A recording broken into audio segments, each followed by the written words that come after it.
kind of, back and forth to the camera, talk to the audience. Yeah. All right, we might be live. I can't tell because my computer's not working, but we'll try it. All right. Welcome back to RVAsec 2022. What's your name, young man? My name's David Girvin. And what do you do? I am a senior product security engineer for Red Canary. Now, a security engineer is not a code guy. Some of them are. Right, but you're not. I'm not, kind of. I write really bad code. So if anybody needs really bad code, I'm your guy. Security engineering meaning designing security, challenging security. Yeah. For me, it's more the architectural side of things, building out programs to keep things secure, but also the offensive side. So I run a lot of offensive tooling and doing the attacks on our own code base. So when I started doing, Black Hat 10 years ago, nobody used the word offensive. Yeah. It was like, we have to defend. And I said, fortification doesn't work in physical security. Moats and drawbridges, they were all good ideas, but the castles still get overrun. You can only try, right? Talk to me about offensive security. What does that mean? Well, it doesn't sound right, does it, when you put those two words doesn't. together? It's offensive. That's the problem. It doesn't sound good. I think most people are kind of broken down into two ways they think. They're either builders or they're breakers. Okay. And the breakers usually gravitate more towards destruction and watching the world burn, which is where I love. Right. But we want to be good still. So we're trying to be offensive in a good way. So we're basically attacking our code base before hackers can attack it, and looking for holes and vulnerabilities that then we can relay to engineering and get fixed. Self-evaluating yourself. Exactly. Like a lot of companies will hire a third-party pen test company to come in and attack them. We just do it internally every day. All right. Now, so here's one of your questions. What separates application security from classic InfoSec? It's a weird thing because I didn't really see this until about 4 years in, but the difference between application security and regular InfoSec, a lot of InfoSec is based on network stuff or compliance and GRC. I think application security takes a little bit different role in things. It's a lot of soft skills. You're kind of internal sales. You're trying to sell to the engineering team. You have to fix these vulnerabilities so we can stay safe. You're selling to the C-suite. We need funding for this. Right. It's an important part. We have code that can be vulnerable. So it's a real weird mix of being a hacker and being a security guy, but also being sales. Now, you said something interesting. You need funding. You're talking about internal funding. Internal funding. Internal funding. Yes. So when I go to the CFO and say, I need money for cybersecurity, you're saying I'm a guy inside that funding that needs funding. Yes. So it's the same old thing. Security inside security still doesn't get funded. Exactly. It's the least thing people want to fund. Yeah. Here's what I don't get. I went to Black Hat one year and I said, what worries you to this guy? And he says, I'm surprised the internet works at all. I said, why? He goes, well, because it was developed with passwords. It's an open platform. We didn't think about security. Why are we still saying that all these people here, and this is no offense to anybody here, there's a lot of geniuses here, they're trying to patch things because it wasn't built right in the first place. That's the way I look at it. Am I wrong about that? No, I think that's humans, though. I guess, but it's the same thing in physical security.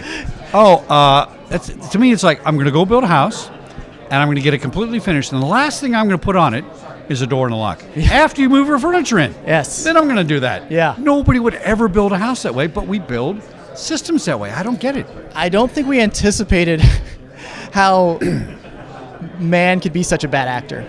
I think the guys that were making the internet, they were like, we're just going to change the world. Share it with everybody. It's going to be great. Okay, that makes sense. We didn't think that one jerk was going to come and ruin our life. Yeah. Yeah.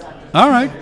So I've heard talk about this before, that people have discussed starting the whole thing over as far as the internet goes, right? Yeah. So you know what? We're going to create a new one that works, and let's 5.0 or something, whatever it is, right? Yeah. You can't really do that now in the networks. The networks are too entrenched with, we're all interconnected with everything. We are. And, there's the dream of Web 3 and Web 5 and decentralized and all those things that the blockchain people want so much. And, I think it's great to have options in every way. And I'm definitely a free market guy. Like, roll the dice and best idea wins. But well, that's how it works. It's a pretty hard undertaking to change what we already have. Yeah. I mean, everything in life is built on it now. So if we're constantly patching things, how do we get ahead of the bad guys? Because the bad guys come up with the vulnerabilities before we do, in a way. You're trying to get in front of that, I understand. Yeah. But do we need more people like you out there doing this? It sounds like what you're doing is not common. I think it's the new way that application security is going to be. I think we're not there yet, but we're going there. Really building a holistic security program for the code base that you're dealing with and the people you're dealing with and the company you're dealing with is important. And actually thinking things through and building good relationships with the company. The old grumpy security guy, that's dead. It doesn't work. You just piss people off and nothing happens. So you would be considered, since your focus is security, not coding, not time to market, and all that stuff, you're still looked down upon as the grumpy security guy. I hope I'm not. I buy people beer all the time. That's important. No, but even inside a security department, there's that one security. I was that security guy. Well, I am the security guy. That's my show, Security Guy TV, right? That said, wait a minute. Not only does the emperor have no clothes, the clothes have no emperor.